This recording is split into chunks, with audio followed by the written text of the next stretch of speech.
অসমৰ পুৰণি নাম কি? Option A Ratnapith, B Vidarbha, C Pragjyoti, D Thaneshwar. ইয়াৰে শুদ্ধ এনচাৰটো হৈছে C Pragjyoti. Next question.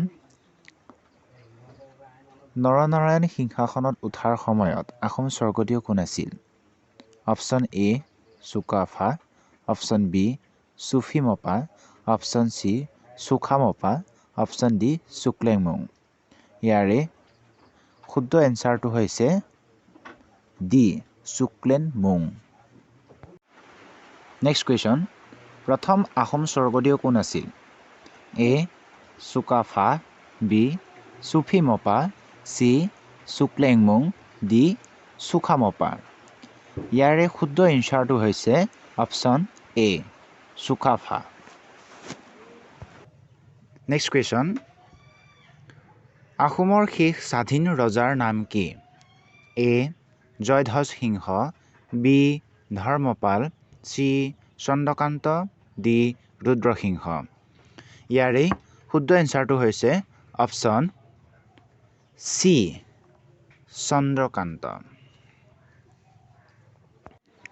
Next question. কোন স্বৰ্গদেউৰ সময়ত প্ৰথম মোৱামৰীয়া যুদ্ধ হৈছিল? A Gadadhar Singha, B Jayadhwaj Singha, C Rajeswar Singha, D Sivasingha. ইয়াৰে শুদ্ধ এনচাৰটো হৈছে অপশ্যন চি।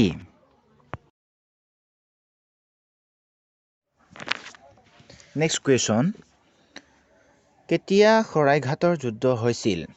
অপশ্যনত আছে এ 1671, বি 1662, চি 1672, ডি 1670।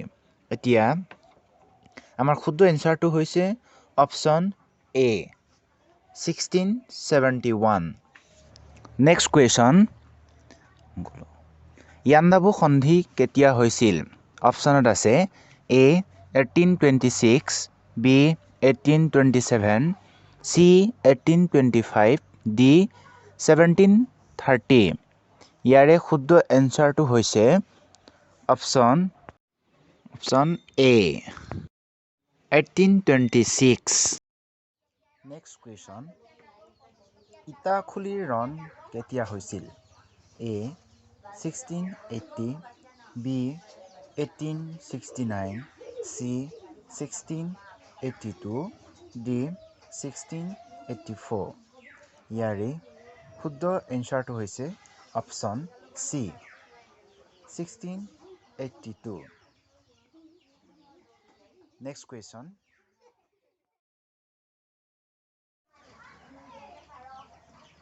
ইয়াণ্ডাবু সন্ধি কোন দেশত হৈছিল?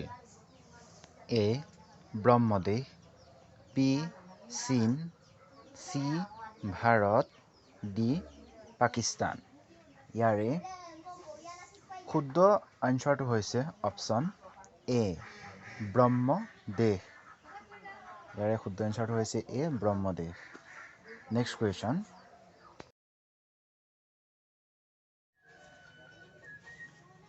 চকৰি ফেঁটী বুৰঞ্জী কোনে ৰচনা কৰিছিল?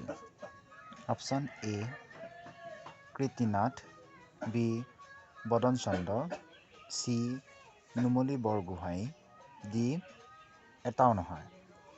ইয়াৰে শুদ্ধ এনচাৰটো হৈছে option C Numali Borgohain. Next question. কুৰুক্ষেত্ৰৰ যুদ্ধত অংশগ্ৰহণ কৰা অসমৰ ৰজা কোন? এ বান ৰজা, B Bhagadatta, C Narakasura, D এটাও নহয়। এতিয়া এই প্ৰশ্নটো আপোনালোকলৈ আগবঢ়ালোঁ। যোনে যিমান পাৰে শুদ্ধ উত্তৰ দিবলৈ চেষ্টা কৰিব। যিসকলৰ নাম প্ৰথমে দিয়া থাকিব তেওঁলোকৰ তিনিজনৰ নাম তথা নেক্সট ভিডিঅ'ত দিবলৈ চেষ্টা কৰিম। আগবাঢ়ক সকলোৱে জীৱনৰ এক মধুৰ ক্ষণত।